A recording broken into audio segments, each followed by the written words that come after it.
दिव्यांगांसाठी कोणती झाली नवीन घोषणा? दिव्यांगांची पेन्शन वाढली का? दिव्यांगांना काय भेटलं या बजेटमधून? 2026च्या महाराष्ट्र बजेटमध्ये दिव्यांगांना काय भेटलं, दिव्यांगांना काय नाही भेटलं, दिव्यांगांना काय भेटायला हवं होतं, याच्यावरती सविस्तर चर्चा करायची आपल्याला आज. समता वर्ष म्हणजे काय, बाकीच्या सगळ्या गोष्टींवरती आज चर्चा करूया. नमस्कार दिव्यांग मित्रमैत्रिणींनो, दिव्यांगांचा आवाज बोलांबोवाचा या चॅनलमध्ये मी ओमकेश आपल्या सर्वांचं सहर्ष स्वागत करतो. प्रथमतः 2026चं बजेट आलेलं आहे, तुम्ही पाहिलंही असेल. याच्यात कोणालाही म्हणजे दुमत असायला पाहिजे असं नाही आहे, प्रत्येकाला तो अधिकार आहे बजेट पाहण्याचा, त्याच्यामुळे तुम्ही पाहिलं असेल. पण दिव्यांगांसाठी काय आहे किंवा दिव्यांगांसाठी काय घोषणा झाल्या, दिव्यांगांसाठी काय घोषणा व्हायला हव्या होत्या आणि दिव्यांगांसाठी अजून काय सरकार करू शकतं, या सगळ्या संदर्भात आपण चर्चा करण्याचा आज प्रयत्न करणार आहोत. तत्पूर्वी मी मुख्यमंत्र्यांचं अभिनंदन करेन, कारण मुख्यमंत्र्यांनी ही जबाबदारी लिलया पार पाडलेली आहे. कारण पहिले असे मुख्यमंत्री बनलेले आहेत भारतातले, जे मुख्यमंत्री पण आहेत आणि गृह खातं पण त्यांच्याकडे आहे आणि त्याच्यासोबतच होता अर्थ खातं फक्त त्यांच्याकडे नाही, तर अर्थ खात्याचं जे काही बजेट मांडायचं असतं तर ते बजेट सुद्धा त्यांनी लिलया सक्सेसफुलरित्या पार पाडलेलं आहे किंवा मांडलेलं आहे महाराष्ट्र समोर. त्याच्यामुळे देवेंद्र फडणवीसजी यांचं खरंच अभिनंदन की इतक्या जबाबदाऱ्या घेऊन देखील अगदी सगळ्या विभागांना समतोल राखण्याचा प्रयत्न किंवा सगळ्या जे काही डिपार्टमेंट्स आहेत किंवा जे काही खाते आहेत सगळी, तर त्या खात्यांना जे काही बजेट द्यायचं असतं तर ते बजेट देण्याचा प्रयत्न केलेला आहे. त्याच्यामुळे खरंच खूप अभिनंदन. आणि आता आपण चर्चा करूया बजेटमधून काय मिळालं. समता वर्ष म्हणजे काय, दिव्यांगांची पेन्शन वाढली का, दिव्यांगांना अंत्योदयमध्ये मिळालं का, दिव्यांगांना आता घरकुल जास्त मिळणार का, घरकुल मागेल तेवढे दिव्यांगांना भेटतील का, दिव्यांगांना अंत्योदयमध्ये लाभ मिळेल का, दिव्यांगांच्या ई रिक्षा बाबतीत काय झालं, दिव्यांगांच्या बाकीच्या गोष्टीच्या बाबतीत काय झालं, दिव्यांगांची पेन्शन आता तरी वेळेवरती येणार का, भरपूर गोष्टी आहेत त्याच्यावरती चर्चा करायची आहे. पहिला सांगतो की दिव्यांगांना काय म्हणजे ह्याच्यातून बजेटमधून 2026च्या बजेटमधून दिव्यांगांना कोणकोणत्या गोष्टी भेटल्या किंवा कोणकोणत्या योजनांची घोषणा केली त्याच्याबद्दल आपण पहिला चर्चा करूया, मग बाकीच्या गोष्टी बघूया. तर पहिलं म्हणजे समता वर्षाबाबतीत आपण शेवटला बोलूया. तर पहिली गोष्ट बघा, पहिलं दिव्यांगांना दिव्यांग सहायता पोर्टल आणलं, चालू केलं. आता अधिकृत घोषणा झाली, मागे आणलंय ते 8-15 दिवसाच्या मागेच ती पोर्टल आपल्यासाठी ओपन केलेलं आहे, पण त्याच्यासोबतच ऍप्लिकेशन सुद्धा आपल्याला ओपन केलेलं आहे किंवा ऍप्लिकेशन सुद्धा आता आपल्याला उपलब्ध करून देण्यात आलेला आहे. याचा फायदा काय आपल्याला, तर याचा फायदा आपण नंतर बघूया.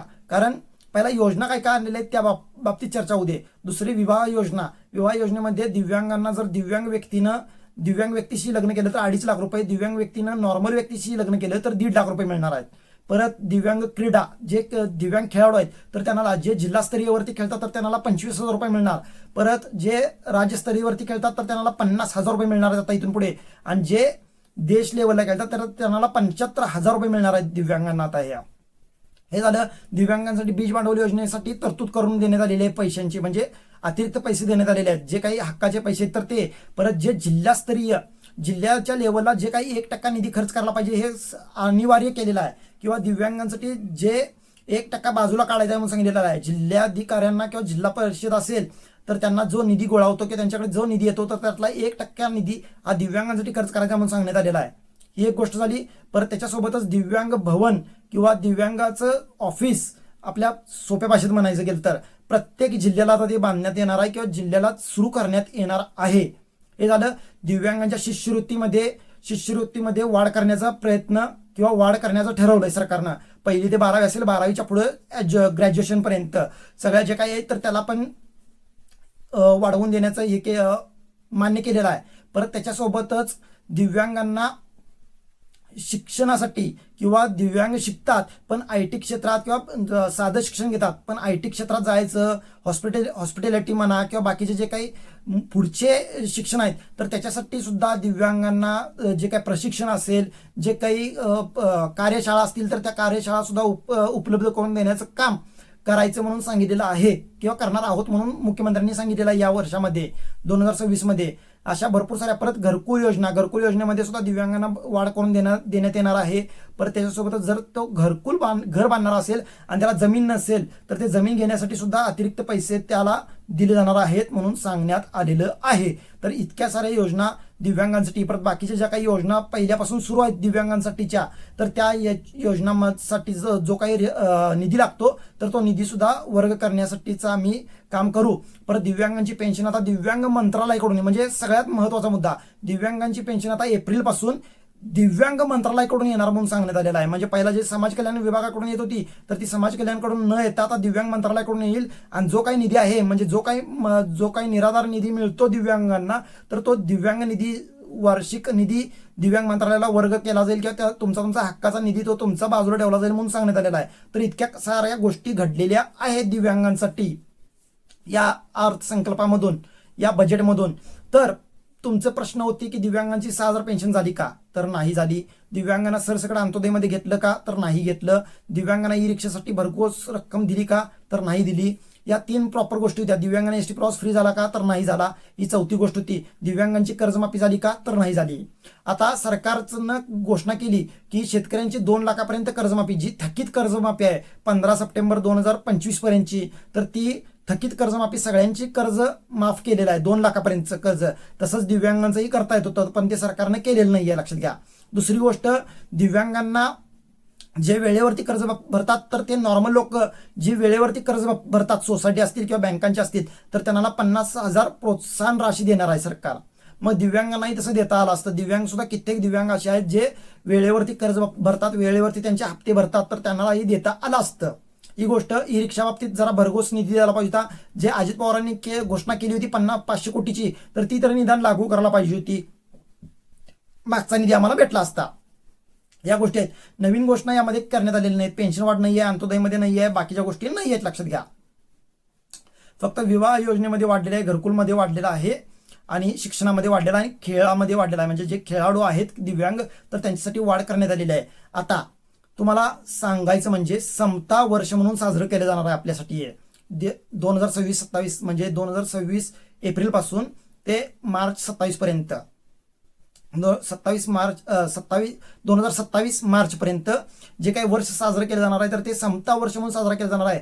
म्हणजे जे पाठीमागं पडलेले आहेत, जे निराधार आहेत किंवा ज्यांना आधार नाही आहे किंवा जे म्हणजे काय म्हणतात त्याला आर्थिकरित्या दुबळे आहेत, तर त्यांच्यासाठी प्रवाहात आणण्यासाठी म्हणा किंवा त्यांचं सक्षम बनवण्यासाठी त्यांना एक मोटिवेशन देण्यासाठी हे समता वर्ष म्हणून साजरं केलं जाणार आहे. आणि त्याच हेतूने ज्या काही योजना आणलेल्या आहेत सरकारने तर त्या योजना घोषित केलेल्या आहेत. म्हणजे सरकारनं मग ते दिव्यांगांसाठी दिव्यांग भवन ओपन करणं असेल, दिव्यांगांना दिव्यांग सहायता पोर्टल म्हणजे विदाऊट पेपरलेस म्हणजे एकही पेपर वापर न करता तुम्हाला योजनेचा लाभ मिळणं किंवा कोणत्याही कागदपत्र न काढता म्हणा किंवा घर बसल्या एका क्लिकवरती योजना मिळवून घेणं किंवा योजनेचा लाभ घेणं हे त्या समता वर्षामध्ये येतं, लक्षात घ्या. परत दिव्यांगांसाठी 1% निधी खर्च करणं, जे जिल्ह्यामध्ये खर्च केला जात नव्हता तो आधी किंवा ते राखीव नव्हतं तर तो राखीव ठेवण्यात आला दिव्यांगांसाठी. दिव्यांगांना घरकुल किंवा घर बांधण्यासाठी दिव्यांगांच्या नावावरती जमिनी वगैरे नसतात तर ते जमिनीसाठी सुद्धा दिव्यांगांना आता पैसे मिळणार आहेत, ही गोष्ट असेल. परत दिव्यांगांच्या शिक्षणासाठी दिव्यांगांना शिकवत नाहीत घरचे, बघा दिव्यांगांचे घरचे म्हणजे त्यांच्या औषधावरती खर्च येतो किंवा त्यांच्या जे काय ॲक्सेसरीजवरती खर्च येतो, म्हणून दिव्यांगांना शिक्षणामध्ये चांगल्या शिक्षणात ॲडमिशन घेऊ देत नाहीत किंवा घेत नाहीत आई वडील त्यांचे, कारण त्याला जमणार नाही किंवा हे होणार नाही, त्याचा खर्च जमणार नाही, आम्हाला त्याचा खर्च पेलवणार नाही, अशा गोष्टी सांगितल्या जातात. पण आता नाही, आता शिष्यवृत्ती असेल किंवा विविध योजनेत खाली शिष्यवृत्ती दिव्यांगांना मिळणार आहे. मग ते आंतरराष्ट्रीय शिक्षण घेण्यासाठी असेल किंवा आपल्या महाराष्ट्रामध्ये शिक्षण घेण्यासाठी असेल, दिव्यांगांना शिष्यवृत्ती वाढीव शिष्यवृत्ती देण्याचा म्हणजे घोषणा ही सरकारने केलेली आहे. त्याच्यामुळे शिक्षण हे महत्वाचं आहे, कारण प्रत्येक दिव्यांग सुशिक्षित झाला पाहिजे. पहिला सुशिक्षित शिक्षण जर त्या दिव्यांगाला भेटलं तर तो त्याच्या हिमतीवरती काहीही करू शकतो. त्याच्यामुळे ही खरंच उत्तम योजना आणलेली आहे सरकारने. मला तर भारी वाटलं या योजनेमुळे, कारण का की पैसे देऊन फक्त आपला दिवस पुढे ढकलला जाऊ शकतो, पण आपण सक्षम होणं किंवा आपण सुशिक्षित होणं हे होऊ नाही शकत पैशामुळे. तर शिक्षणासाठी काय पाहिजे आपल्याला, शिक्षणासाठी आपल्याला सुविधा पाहिजेत आणि त्या सुविधा देण्यासाठीच सरकारनं मग रायटर घेण्यासाठी असेल किंवा लिस्नर असेल किंवा मग ॲक्सेसरीज म्हणजे जे काटिगेन असेल किंवा व्हीलचेअरसाठी सुद्धा अतिरिक्त निधी देण्याचं काम किंवा देण्याचं ठरवलेलं आहे देवेंद्र फडणवीसजींनी. शिक्षणामध्ये किंवा सार्वजनिक ठिकाणी दिव्यांग सहसा वावरत नाही किंवा सहसा तिथं सहजासहजी जाऊ शकत नाही. मग त्याच्यासाठी सुद्धा तिथं सहजासहजी त्याला जाता यावं, सहजासहजी त्याला माहिती मिळावी, सहजासहजी त्याला म्हणजे जे काही लाभ आहेत तर त्या लाभ मिळावेत किंवा ज्या काही सुविधा आहेत तर त्या सुविधा मिळाव्या. त्यासाठी सुद्धा दिव्यांगांसाठी सार्वजनिक ठिकाणी दिव्यांगांसाठी ज्या काही गोष्टी लागतात, जे काही साहित्य लागतं तर ते साहित्य देण्यासाठी सुद्धा बोललेलं आहे देवेंद्र फडणवीसजींनी. परत विवाह योजनेमध्ये 1.5 लाख म्हणजे 50,000 मिळत होते पहिला, तर ते आता 1.5 लाख रुपये मिळणार आहेत. आपण नॉर्मल व्यक्तीसोबत लग्न केलो तर, मी दिव्यांग आहे, मी नॉर्मल व्यक्तीसोबत लग्न केलो तर मला 1.5 लाख रुपये. परत मी जर दिव्यांग आहे आणि माझी पार्टनर पण दिव्यांग असेल तर मला 2.5 लाख रुपये मिळणार आहेत. ही घोषणा केली. घरकुलमध्ये जर जमीन घेण्यासाठी आपल्याकडे जमीनच नसेल तर जमीन घेण्यासाठी पैसे मिळणार आहेत. आपल्याला घर बांधण्यासाठी सुद्धा अतिरिक्त जमीन किंवा पैसे मिळणार आहेत, ते वेगळ्या योजनेतून. म्हणजे या बाकीची जी योजना होती ती योजना वगळता दिव्यांगांना वेगळी योजना आणलेली आहे सरकारने. अशा भरपूर साऱ्या गोष्टी सरकारने करण्याचा प्रयत्न केलेला आहे. पण जी गरज होती दिव्यांगांना पेन्शन वाढीची, अंत्योदयची किंवा एसटी प्रवासात फ्री करायची, तर ती केलेली नाहीये, लक्षात घ्या. परत दिव्यांग सहायता पोर्टलवरती आपल्याला सगळ्या योजना आणण्याचा प्रयत्न सरकारचा असणार आहे. दिव्यांगांना नोकरीमध्ये प्राधान्य देण्याचा, जवळपास या वर्षामध्ये 75,000 नोकर भरती करण्याचा प्रयत्न सरकारचा आहे. मग त्यातल्या 75,000 मध्ये दिव्यांगाचं जे 4% आरक्षण आहे तर तेही देण्याचं बोललेलं आहे देवेंद्र फडणवीसजींनी, की दिव्यांगाचं जे काही 4% आरक्षण आहे दिव्यांगांच्या हक्काचं खऱ्या दिव्यांगांना मिळेल किंवा खऱ्या दिव्यांगांनाही नोकरीमध्ये संधी मिळेल. त्याच्यासाठी IT क्षेत्र असेल किंवा उच्च काम करणारे किंवा जे IT क्षेत्र म्हणा किंवा MNC कंपनीज वगैरे असतात, तर त्यामध्ये सुद्धा दिव्यांगांना नोकरी घेण्यासाठी प्रशिक्षण देणं वगैरे किंवा कार्यशाळा घेणं, या सगळ्या गोष्टींचा प्रयत्न केलेला आहे. हेच समता वर्षामध्ये दिव्यांगांसाठी मिळणार आहे. तर या बजेटमध्ये इतक्या गोष्टी देण्यात आलेल्या आहेत सरकारकडून. ई रिक्षाची योजना पण सुरू होईल असा अंदाज आहे, कारण जुन्या योजना सुरू करण्याचं सांगितलेलं आहे सरकारने, की ज्या योजना चालू होत्या पण त्यांना निधी कमी पडत होता किंवा निधी नव्हता तर तो निधी देण्याचा प्रयत्न आम्ही करणार आहोत म्हणून सांगण्यात आलेला आहे.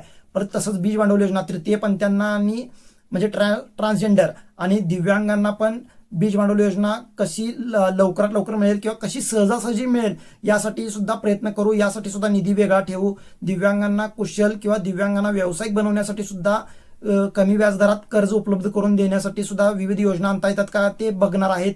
तर अशा भरपूर साऱ्या योजना सरकारने आणण्याचा प्रयत्न केलेला आहे. आणि या म्हणजे जे बजेट 6 मार्च 2026चं बजेट होतं, तर या अशा प्रकारे आणलेला आपल्या राज्यासमोर. तर तुम्हाला या बजेटमधून काय वाटतं की काय मिळालं काय मिळालं नाही. दिव्यांगांचा अजून एक सांगतो, दिव्यांग खेळाडू जे जिल्हास्तरीयवरती खेळतात तर त्यांना 25,000 रुपये मिळणार वार्षिक. परत जे राज्यस्तरावरती खेळतात, राज्यस्तराला प्रतिनिधित्व करतात म्हणजे राज्याचं आपल्या प्रतिनिधित्व करतात दिव्यांग खेळाडू, तर त्यांना 50,000 रुपये मिळणार आहेत. आणि जे देशाचं प्रतिनिधित्व करतात म्हणजे पॅरा ऑलिम्पिक सारख्या खेळामध्ये खेळतात वगैरे, ते आता ऑलिम्पिक 2036 मध्ये आपल्या भारताला मिळेल अशी आशा आहे. तर त्याच्या प्रयत्नातून दिव्यांगांना जे काही ॲक्सेसरीज लागतात, जे काही वस्तू लागतात खेळण्यासाठी वगैरे, म्हणजे स्वतःला परिपूर्ण बनवण्यासाठी, तर त्याच्यासाठी सुद्धा ते देशाचं प्रतिनिधित्व करत असेल तर 75,000 रुपये देण्याचं घोषणा, म्हणजे त्यात निधी वाढवलाय. पहिला कमी मिळत होता, आता निधी वाढवण्याचा प्रयत्न सरकारने केलेला आहे. तर याच गोष्टी आहेत. थोडं पडलं म्हणून माझं लक्ष तिकडे गेलं. तर या गोष्टी आहेत, भरपूर गोष्टी देण्याचा प्रयत्न केला आहे. तरी पण बघा तुम्हाला काय वाटतं. तुम्हाला जर बजेटमध्ये या कमी वाटत असेल, जास्त वाटत असेल, काय वाटलं असेल ते कमेंट बॉक्समध्ये व्यक्त व्हा. आणि माझं विश्लेषण कसं वाटलं हेही कमेंट बॉक्समध्ये व्यक्त व्हा. आता आपण भेटूया पुढच्या व्हिडिओमध्ये. तोपर्यंत जय महाराष्ट्र, जय दिव्यांग.